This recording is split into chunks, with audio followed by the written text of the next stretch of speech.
उद्यापासून बांध्यापर्यंत सामान्य कांदा उत्पादक कास्तकार बांधवांसाठी आपला मित्र उदयलाल आता घेऊन आला अद्भुत व्हिडिओ पाहणाऱ्या सर्वांचे आजच्या व्हिडिओत करतो आता मनापासून या ठिकाणी स्वागत।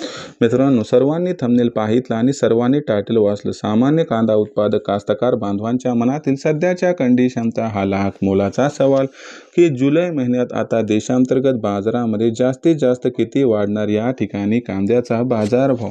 सध्याचा हा जो सर्वात महत्त्वाचा सवाल आहे की 30 जुलैपर्यंत आता देशांतर्गत बाजारामध्ये जास्तीत जास्त किती वाढणार, या ठिकाणी कांद्याचा बाजारभाव। जर या महत्त्वाच्या प्रश्नाचा आपल्यासारख्या सामान्य कांदा उत्पादक कास्तकार बांधवांना जाणून घ्यायचा असेल या ठिकाणी सविस्तर वाचूक उत्तर, तर मला वाटते आता आपण सर्वांनी हा व्हिडिओ सुरुवातीपासून शेवटपर्यंत पाहावा। व्हिडिओ जिथपर्यंत पाहत आहात तिथं जर व्हिडिओ आवडला तर लाईक करा। जास्तीत जास्त कांदा उत्पादक कास्तकार बांधवांपर्यंत हा व्हिडिओ पाठवण्यासाठी शेअर करा। आपण लाईक करता, शेअर करतात, पण मला माहीत नाही की सबस्क्राईब करणं आपल्या चॅनल का विसरते, म्हणून सबस्क्राईब करून जरूर नोटिफिकेशन बेलला ऑल करा। यामुळे येणारा प्रत्येक व्हिडिओ हा आपल्या सर्वांना या ठिकाणी मिळत राहतो आता सतत। तर मित्रांनो, सर्वांच्या मनातील सध्याच्या कंडिशनचा हा लाख मोलाचा सवाल की जुलै महिन्यात आता देशांतर्गत बाजारामध्ये जास्तीत जास्त किती वाढणार, या ठिकाणी कांद्याचा बाजारभाव। जर या महत्त्वाच्या प्रश्नाचा आपल्यासारख्या सामान्य कांदा उत्पादक कास्तकार बांधवांना जाणून घ्यायचा असेल या ठिकाणी सविस्तर वाचूक उत्तर, तर याच्यासाठी सध्याच्या कंडिशनला देशांतर्गत बाजारामध्ये कशी आहे कांद्याची दर पातळी, देशांतर्गत बाजारामध्ये सध्याच्या कंडिशनला किती प्रमाणात असू शकतो चांगल्या गुणवत्तेच्या कांद्याचा स्टॉक, आणि सगळ्यात महत्त्वाची गोष्ट या ठिकाणी जाणून घ्यावी लागेल की जुलै महिन्यात अशा कोणकोणत्या घडामोडी घडू शकतात की ज्याचा परिणाम जुलै महिन्यात कांद्याच्या दरावरती मोठ्या प्रमाणात होऊ शकतो।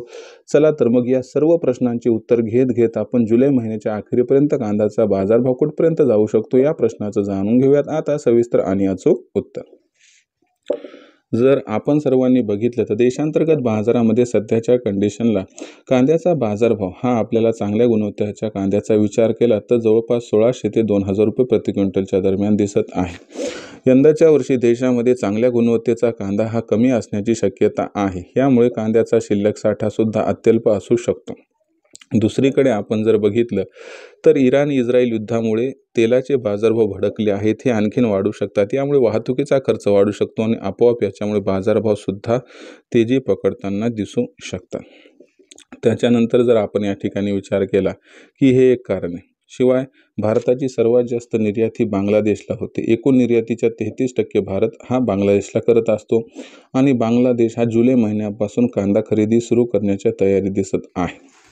जर असा विचार केला तर ओव्हरऑल जुलै महिना हा तेजीसाठी अनुकूल मानला जाऊ शकतो। अशा परिस्थितीमध्ये जो सध्याचा बाजारभाव 1600 ते 2000 रुपये प्रति क्विंटलच्या दरम्यान आहे, जर जुलै महिन्याच्या अखेरीपर्यंत कांद्याचा बाजारभाव अलगद 3000 पार गेला तर आश्चर्य वाटायला नको, असं आहे जाणकारांचं इथं स्पष्ट मत।